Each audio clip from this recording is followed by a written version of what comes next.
All right, but Senator, these are very serious accusations, even against the president. I just want to ask you, who is your source? If you recall, before the vote on the impeachment, tatlo yung incentive package. 20 million in cash, 200 million, 250 pa in hard or infrastructure DPWH project. Ikatlo, don't worry about the churches, don't worry about Visayas, Mindanao, and the DDS because there will be no election. No well ang benta nila. Yun ang part 3 ng incentive package. Tapos, yun nga, gusto nila tigilan na ang flood control investigations kasi mabigat na yung ebidensya, limpak-limpak na yung dokumento, ang dami nagpipresenta at kahit kamag-anak ko, klaro naman na may ebidensya na kay Martin Romualdez, andyan kay Sandro Marcos, andyan rin kay Presidente Bongbong. Kamag-anak ko to, pero wala tayong magagawa, andyan na yung ebidensya. Senator Amy Marcos, walang takot na ibinulgar ang may team na balak ni Pangulong Ferdinand Marcos Jr. sa Pilipinas.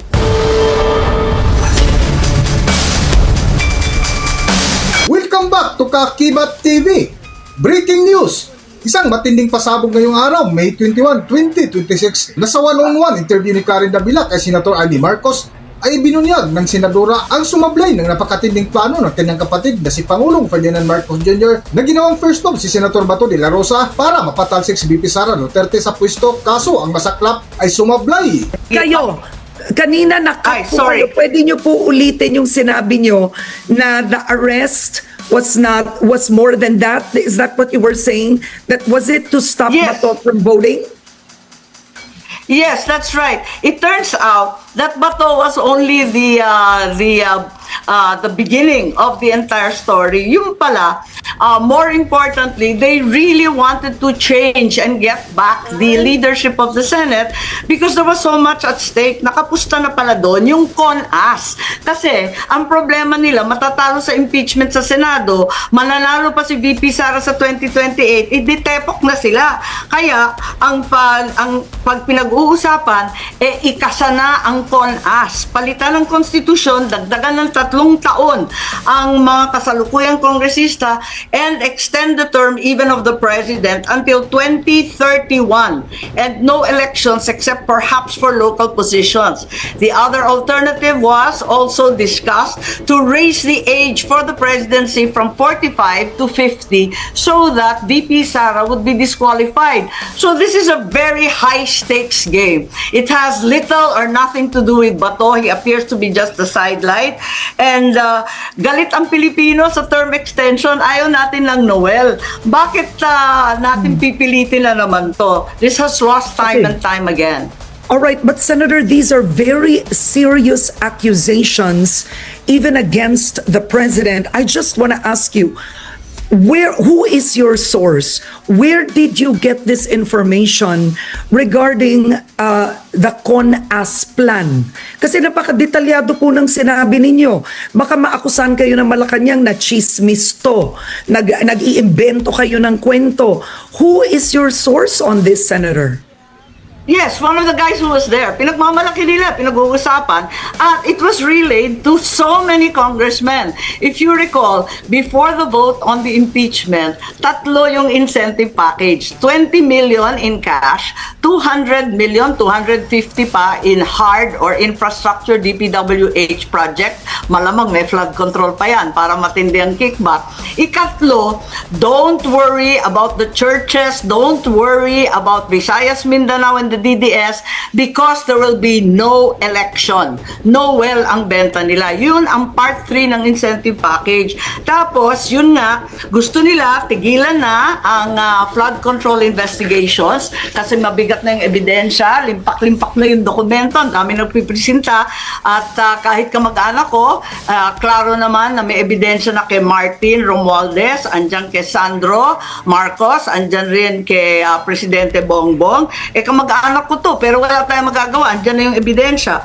Pagkatapos, yung pinag-uusapan, yung budget na, because July 2027 budget already, and then 2028, alam natin, that's the election budget.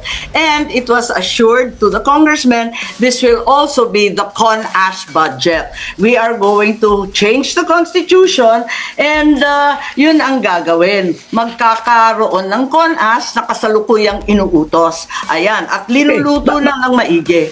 Now, but Senator, I mean, your credibility is at stake here. You're actually accusing the president of wanting to stay longer in power, which was, I mean, forgive me for saying this, but the very problem that was with your own father, your late father, of wanting to stay in office for a much longer time than he was meant to stay in office. You are throwing that same accusation on your brother. Do you have the facts, the people, witnesses, sources that are credible on this, Senator Amy? Sa patuloy nga ng tanong ng batikang broadcaster na si Karen Davila ay tila nagdududa pa sa ibinulgar ni Senator Amy Marcos laban sa kanyang kapatid na kung saan nagtanong kung sino at saan galing ang mga witness ng senadora ukol sa maitim na balak ng kanyang kapatid na si Pangulong Ferdinand Marcos Jr. Para sa buong kwento, narito ating panoorin at pakinggan ang video. Narito ang video. Kausap ko ang maraming tao. I'm not certain that they'll come forward and be prepared to talk. But certainly, if there's anyone who knows the consequences of self-perpetuation and corruption, it should be me. Galit ang Pilipino sa usapin ng term extension. Yung palalagain mo, ipapalagi mo yung sarili mo sa pwesto, pipigilan ba natin ang mga Pilipino sa kanilang karapatan? Bilang Marcos, ako, higit sa lahat. Alam ko yan. Kaya wag na wag nilang gagawin yan.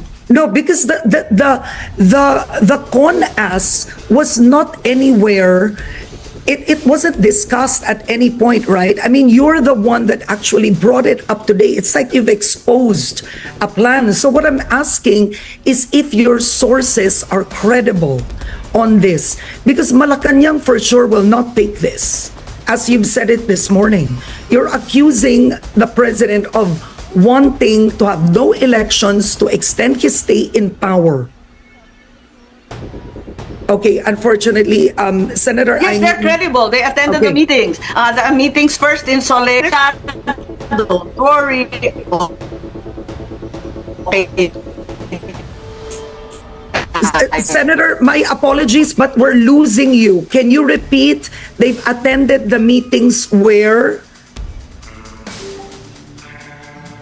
Okay. This is quite unfortunate. I apologize to our viewers for this and okay, Senator Amy Marcos is back. I think she's reconnecting. At Sorry, least nandito na naman ako. let's finish this at least, ma'am. May 4 minutes tayo. We've extended head start. Okay, but we hope to have you back. Sige, binanggit nyo, it's credible kasi they've attended the meetings where? Yes, they attended. I know that there were meetings held in Soler Hotel. There was a meeting also. These aren't secret meetings, by the way, kasi they were planning for the impeachment. Understandably, no? Pero kung uulitin ni Bongbong yan, alam na niya magiging kahihinatan nito. Bakit niya uulitin? Alam namin. Kung may nakakaalam niyan, kami ang nakakaalam. Ba't uulitin to? Self-perpetuation? Pagkatapos titigil yung corruption issues? Pwede ba naman yan? Hindi pwede yan.